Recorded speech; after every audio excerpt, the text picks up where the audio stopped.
Hoy con todos los tiempos desfasados, pero siempre comprometidos con ofrecer la oportunidad de elevar el debate. Saludo con mucho gusto a Yasmín Ugalde, integrante del Instituto Nacional de Formación Política de Morena. Querida Yasmín, buenas noches. Hay que hablar de este paquete contra la inflación y la carestía presentado precisamente en Palacio Nacional en una mañanera y que ha generado todo tipo de reacciones. ¿Cómo estás, Yasmín? Buenas noches.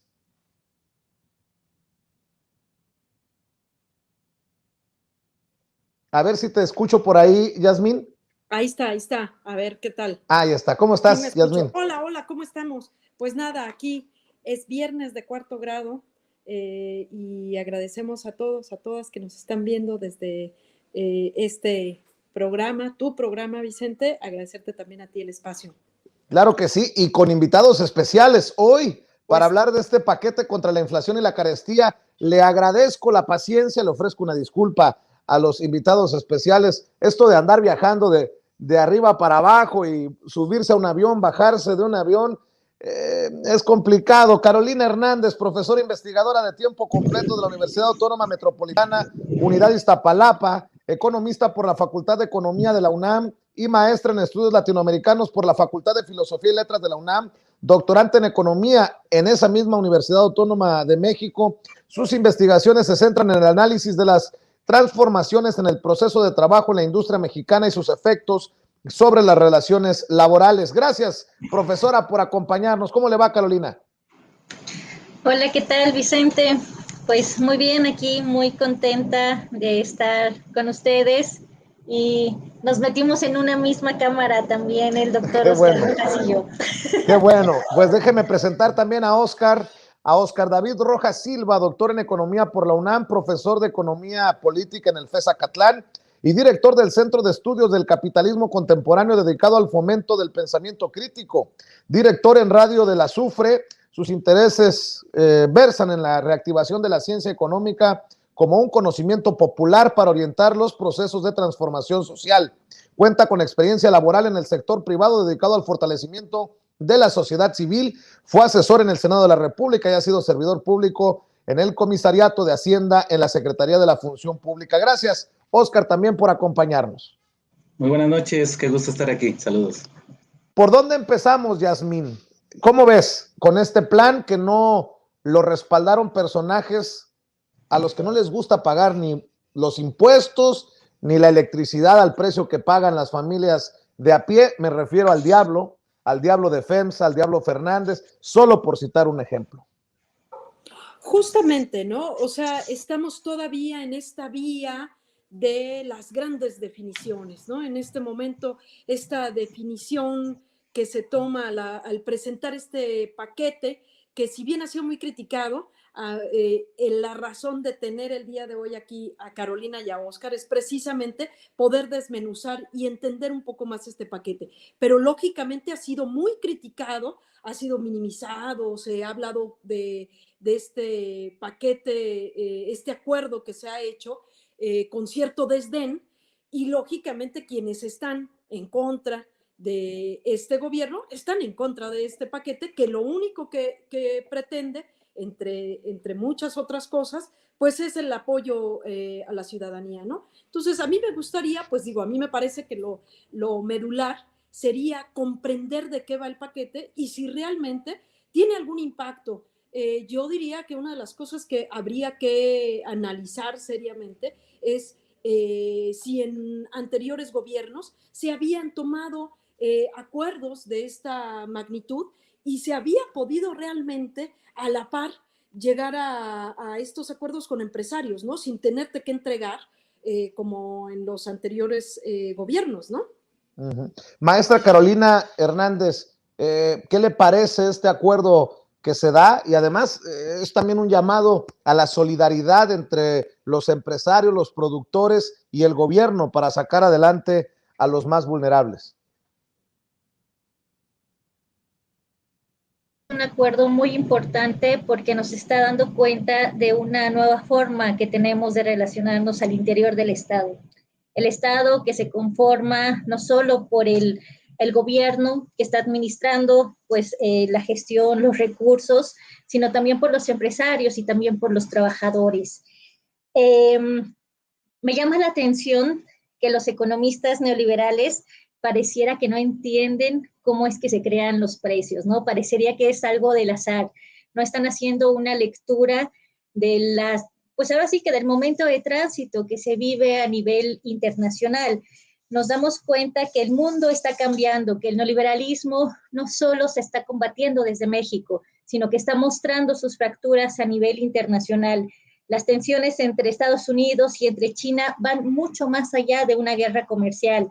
Ahora ya tenemos evidencia de que está en crisis el modelo posfordista, ¿no? Este modelo que se llama posfordista porque ni siquiera se llegó a un consenso de saber cómo nombrarlo, pero con esta emergencia de China, pues ya esta cadena en red, bueno, esta red global de producción ha quedado fragmentada, no solo cuando un barco no pudo trasladar las mercancías ahí por el canal de Suez, sino cuando China puso las restricciones sanitarias propias de pandemia y esto ralentizó todo el proceso productivo.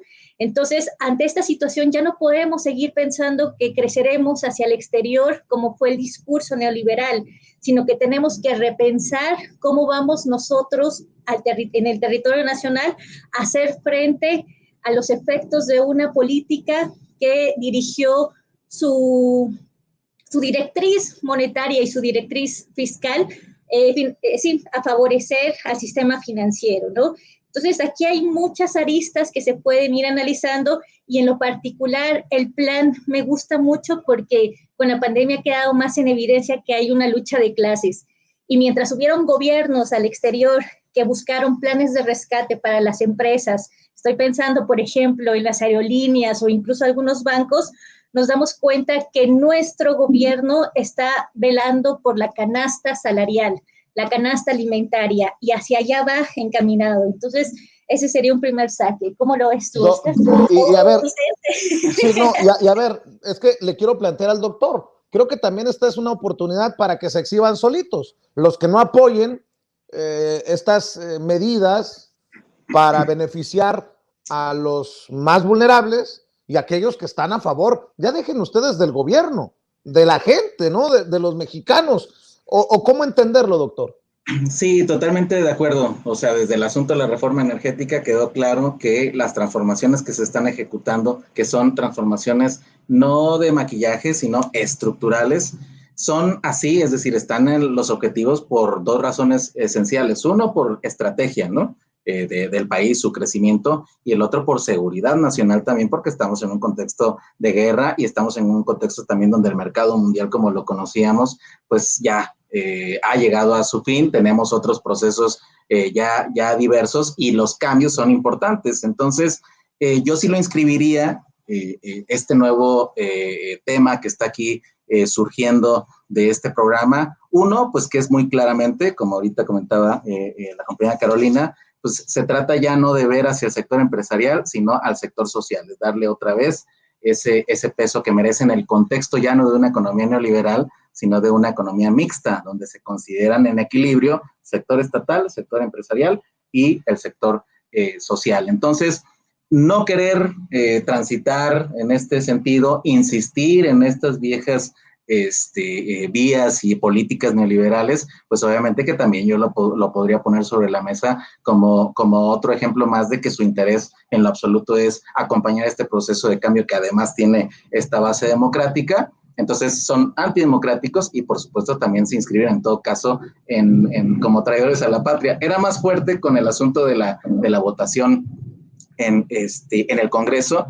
Aquí, pues, el asunto es que afortunadamente, pues, ya es una política activa del Ejecutivo, es decir, le corresponde ya a quien ejecuta las políticas económicas. Así que en este caso en particular, pues, nada más se van a quedar mirando, ¿no? Porque, pues, ya vimos en la mañanera también que hay un espaldarazo por una parte del sector empresarial, que es muy importante en este asunto del acuerdo, ¿no? Esto es, desde mi perspectiva, también de lo relevante para el debate político, ¿no? Cómo se van cayendo las narrativas de ataque al presidente Andrés Manuel López Obrador cuando recibe el espaldarazo, el respaldo de este sector de del sector empresarial. de este sector de los empresarios, Yasmín. Justamente, es lo que te decía hace un momento, ¿no? Me parece importante resaltar que lo presentado es esa parte de una obligación, pues, del Ejecutivo, ¿sí? Por un lado. Por otro lado, es una postura, ¿no? Muestra la capacidad de negociación, de acuerdos que se tienen. Y resaltaría algo interesante. Desde hace años, este movimiento, el que ha encabezado, pues, ¿no?, esta transformación, ha insistido en el tema de la soberanía, ¿no? Venimos de la gran lucha de hablar y que el tema era la soberanía energética, eléctrica. Estamos ahora hablando también de la importancia de la soberanía alimentaria y llevamos años, pues, o sea, ustedes recordarán, por ejemplo, que como movimiento, sin maíz no hay país, ¿no? Es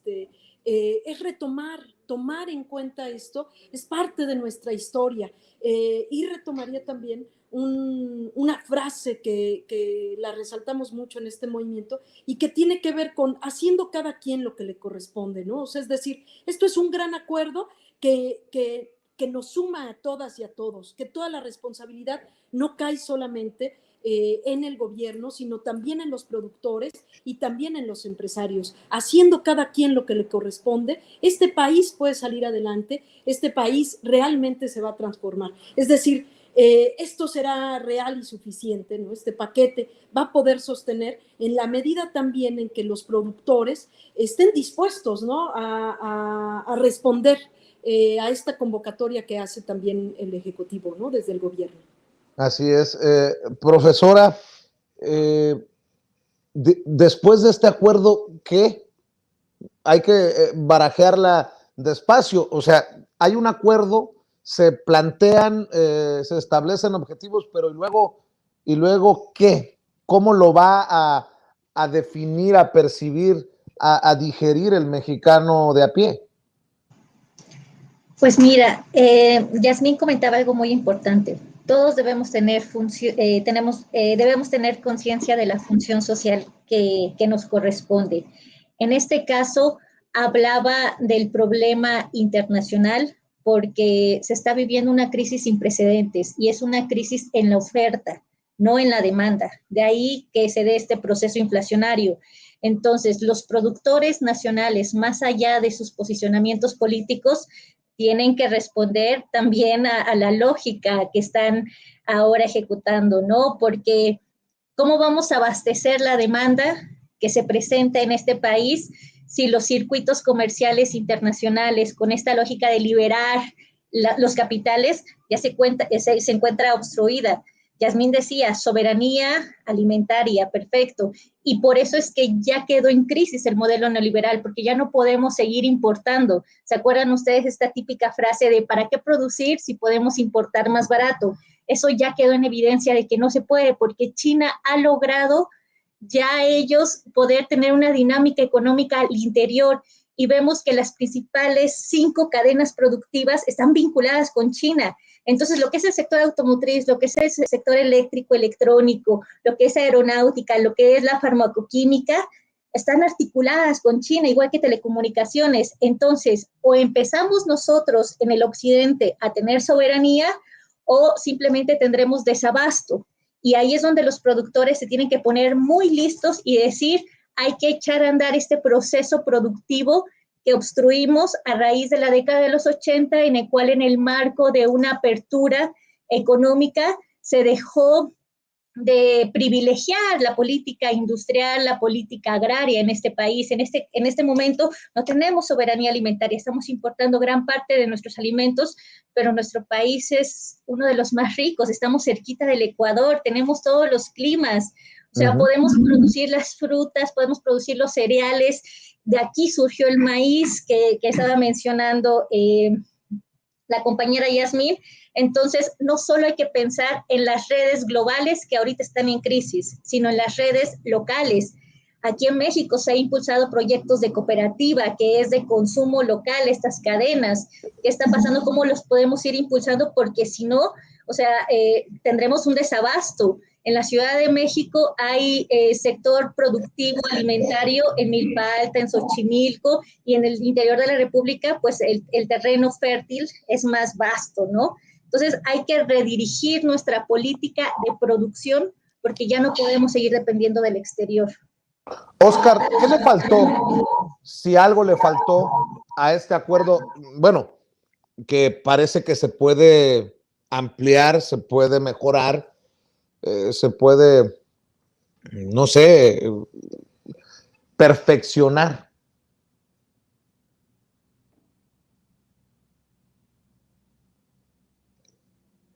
Doctor, Sí, por alguna ahí razón, perdón, sí, ya ahora sí estamos. te escucho. Sí, es un paquete integral.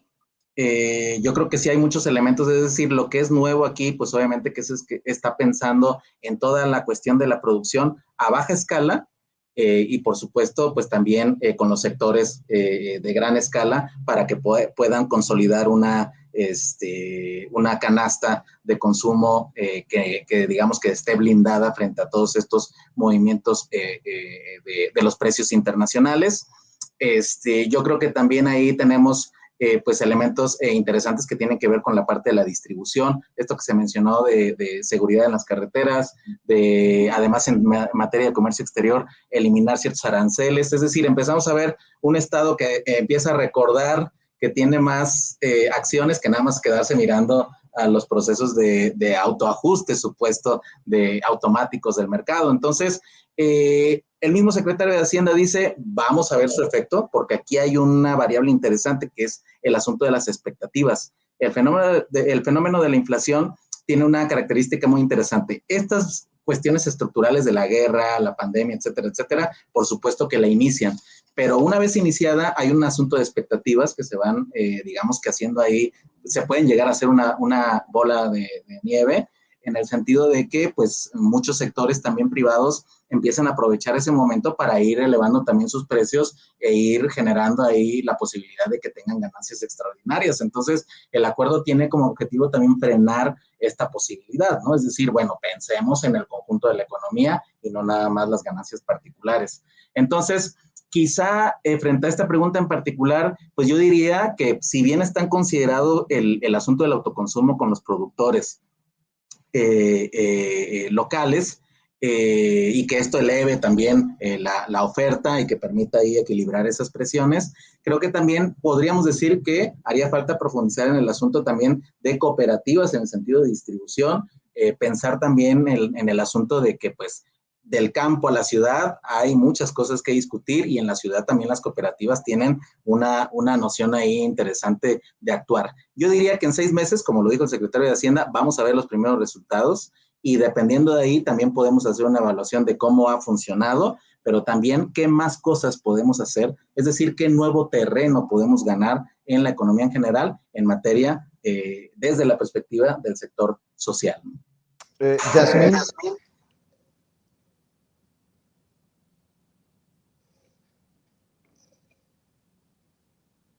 Querida Yasmín, para seguir con las reflexiones, en 6 meses y mientras tanto, ¿qué? No, pues mientras tanto sigue habiendo mucho que hacer, pues lo vemos, esto que está ocurriendo, esta gira que tiene nuestro presidente, tampoco es casualidad, pues en qué momento se destina a hacer esto. También estos lazos tendrán que influir bastante, dado que una de las grandes proyectos que está presentando también nuestro presidente hacia afuera del país es precisamente, por ejemplo, Sembrando Vida, ¿no? Que es insistir en este tema de la soberanía, ¿no? Me parece también muy importante esto último con lo que escuchamos a Oscar, repensar transformación, pues transformar implica repensar, ¿no? Repensar cosas nuevas, distintas, y pensar en las cooperativas es algo importante. Me parece también algo interesante, creo que hoy más que nunca, pensar en que el consumo local, el consumo consciente, es parte de hacer patria en este momento, ¿no? Así es. Y doctora, sí, profesora, si le puedo pedir una reflexión, pues no sé si para cerrar, pero sí para irle dando forma. Hablábamos de 6 meses para que se vean los resultados, pero yo insisto, pues la gente no va a esperarse 6 meses para decir me funcionó, no me funcionó lo que propuso el presidente. Pues, ¿cuál sería la reflexión de estos esfuerzos que tal vez no tengan un impacto inmediato, pero que son esfuerzos y son planes necesarios, pues, urgentes, diría?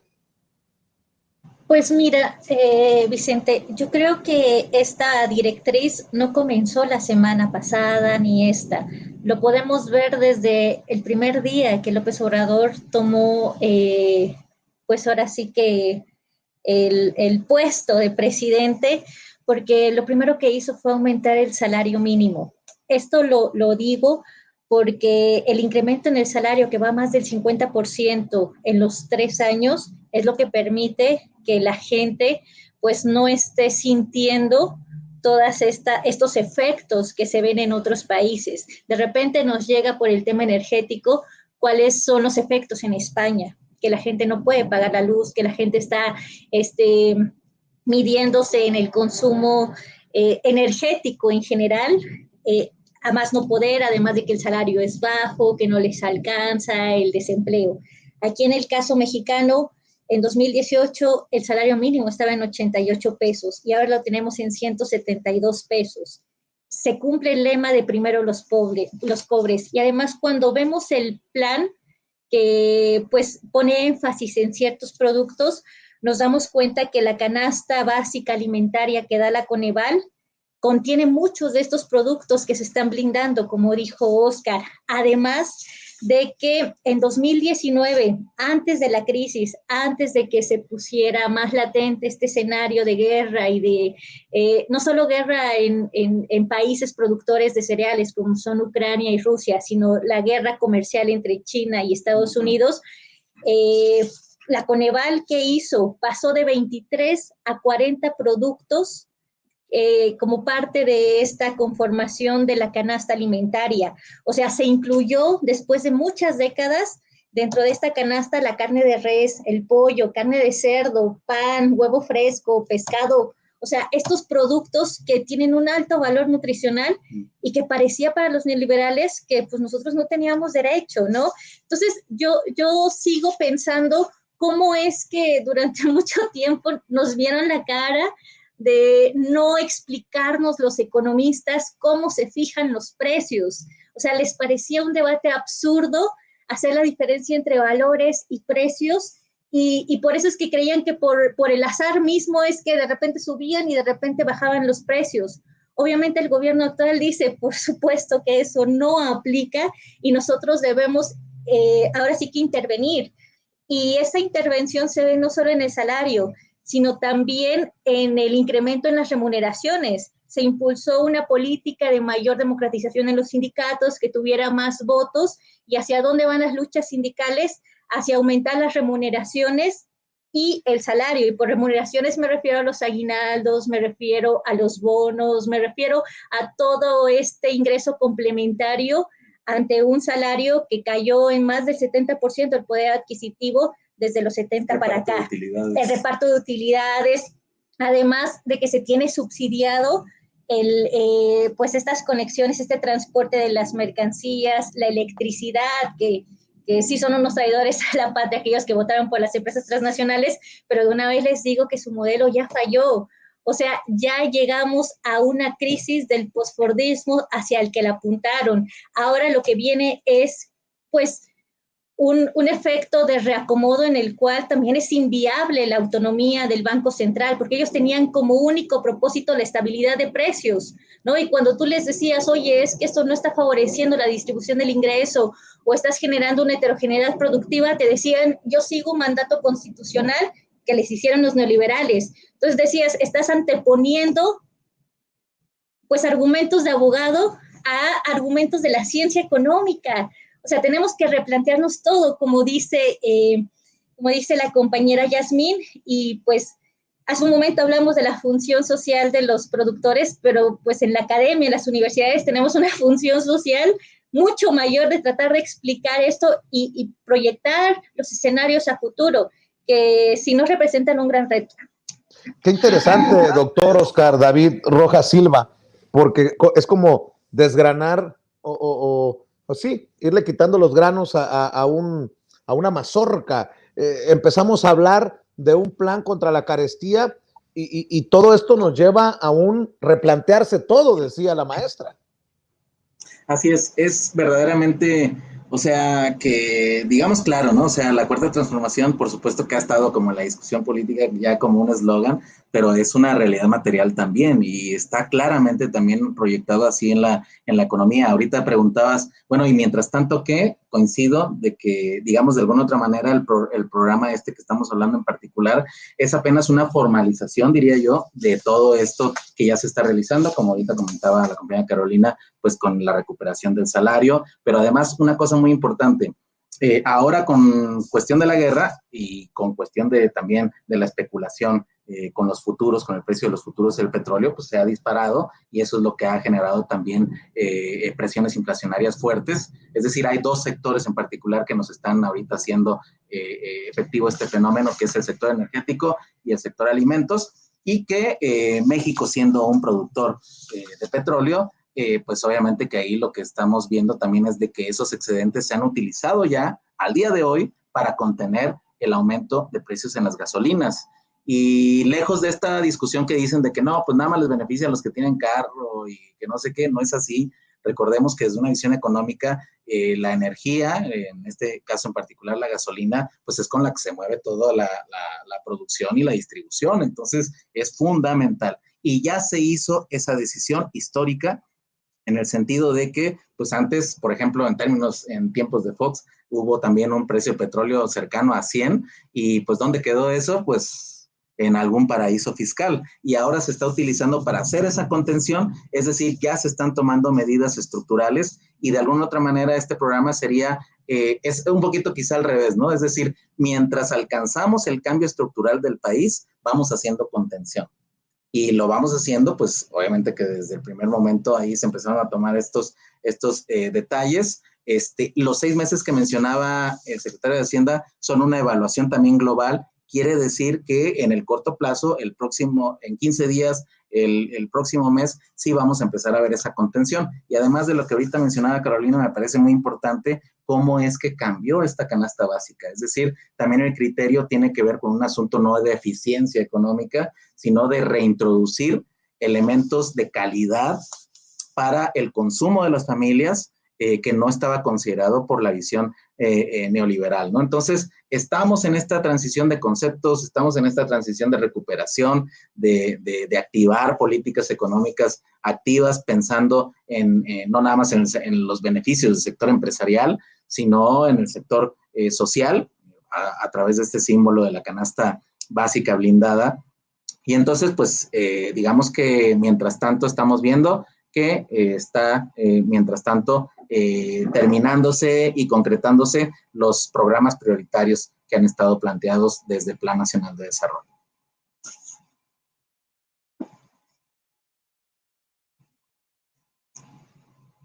Tu micrófono, Vicente. Ahí no te escuchamos. Ahí. Ya. Ahora a nosotros nos tocó decir. ¿Qué pasó, Vicente? Los nerviosos somos nosotros. Bueno, en fin. Oscar David Rojas Silva, doctor en Economía por la UNAM. ¿Gusta cerrar compartiendo tus redes sociales, doctor? Sí, por supuesto. Es en Twitter, estamos como @bandadelazufre y también tenemos el canal de Academia del Azufre en YouTube. Muy bien. Carolina Hernández, profesora investigadora de tiempo completo de la Universidad Autónoma Metropolitana Unidad Iztapalapa. ¿Cierra con sus redes? Sí, ahora sí las anoté.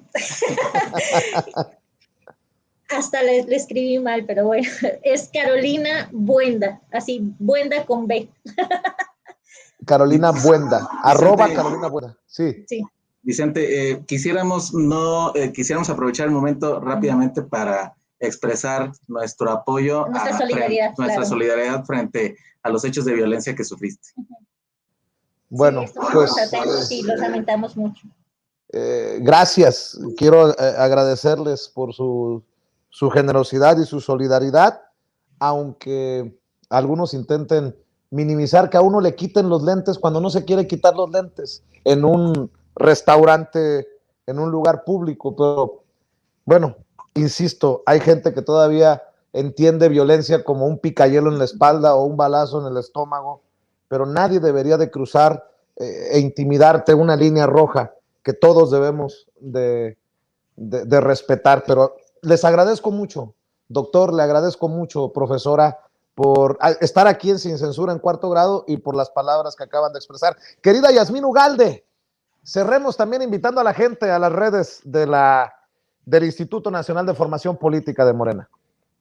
Por supuesto, Vicente, a invitarles a todas, a todos, a incluirse a los contenidos que promueve el Instituto Nacional de Formación Política desde sus redes sociales, Facebook, Twitter, YouTube, así Instituto Nacional de Formación Política, también la ya antes mencionada plataforma Morenflix, que es igual a la otra, nada más que en Chairo, con contenido serio, con contenido profundo, que nos llevaría a la reflexión y a la conciencia, sobre todo, por ejemplo, invitaría particularmente en temas como estos que son de una especialidad muy particular, que se sumen a escuchar mesas de debate, por supuesto que sí, de alto nivel, como el panel que tuvimos el día de hoy. Yo agradezco muchísimo a Carolina, a Oscar, que también nos hayan acompañado hoy, y por supuesto que a ti, Vicente, y por el espacio, y a quienes nos están viendo, tu auditorio, por supuesto.